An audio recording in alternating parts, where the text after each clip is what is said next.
what's up, everybody? Jasper Gunzer here. Another What's Next. This is video number 2 for this morning. And the first video, we concentrated on the chaos ensuing in Afghanistan right now with the fall of Kabul at the hands of the Taliban. Yes, remember those lovely Taliban people who we thought were like dead and buried during the Trump years because they were scared of Trump. But of course now with President dementia, the Taliban said, well, yeah, we know nothing's going to happen, so we're just going to take what's ours. But with people fleeing the airport of Afghanistan trying to get out, and of course an empty presidential palace, there are going to supposedly be talks regarding the Taliban and the presidential administration there.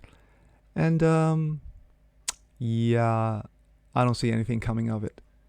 But we're going to take a look at America's side of it.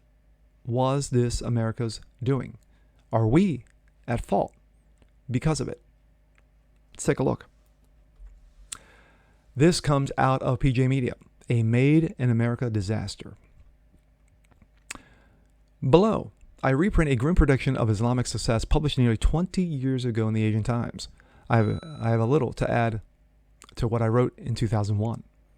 America stumbled onto the global war on terror with delusion that deployment of millions of American military personnel at the expenditure of trillions of dollars could transform fractious tribal societies into democracy. The result? The collapse of Kabul is the worst American humiliation since the fall of Saigon. Iraq has a sectarian Shiite government allied to Iran. The Sunnis were disenfranchised by destroying the Ba'ath Party of Iraq as it fell in large proportion to non-state Sunni actors, Al-Qaeda and ISIS. Yeah, remember those mid-level, those junior squads that Obama loved to tout so much?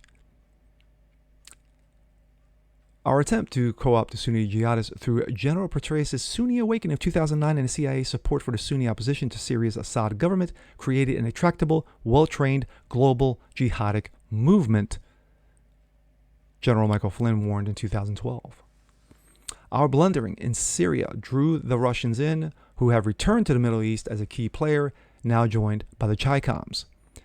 We wasted $5 trillion of treasure, lost tens of thousands of lives, including 60,000 military suicides prompted horribly by the futility of it all, as posed by Eric Prince, who told Tucker Carlson last week, if we had spent a tenth of that money on the moonshot-style drive to master frontier military technologies, we would not be struggling to catch up with China.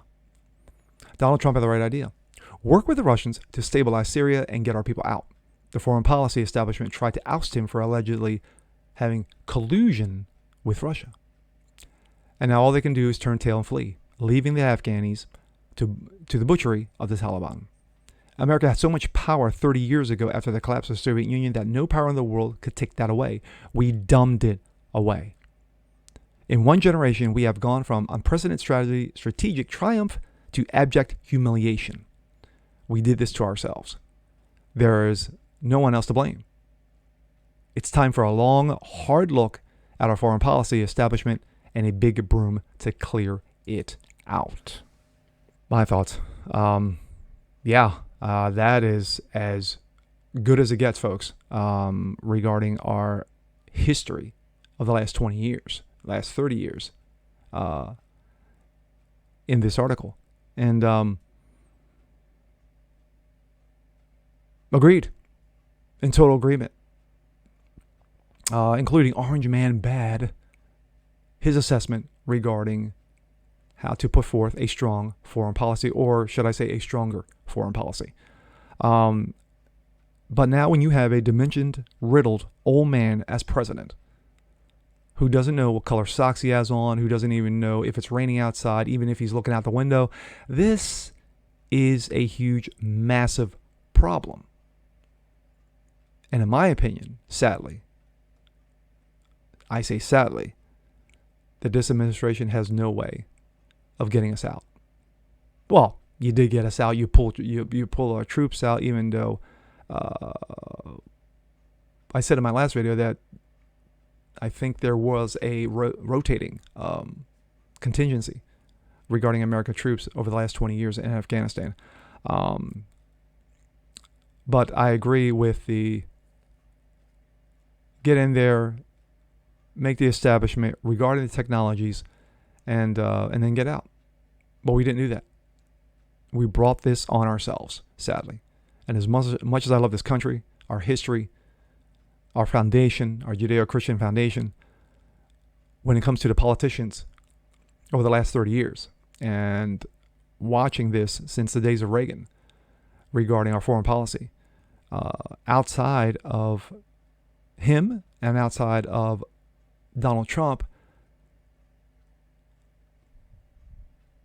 look what we had, and now look what we have now.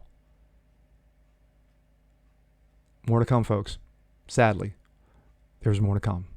And with that being said, I'm Jasper Gonzo. This is What's Next. Want to see more just like this? Please leave a comment below. Like it, share it, subscribe to it, hit the notification bell so you don't miss a thing. And we'll catch you guys on the next one. Peace.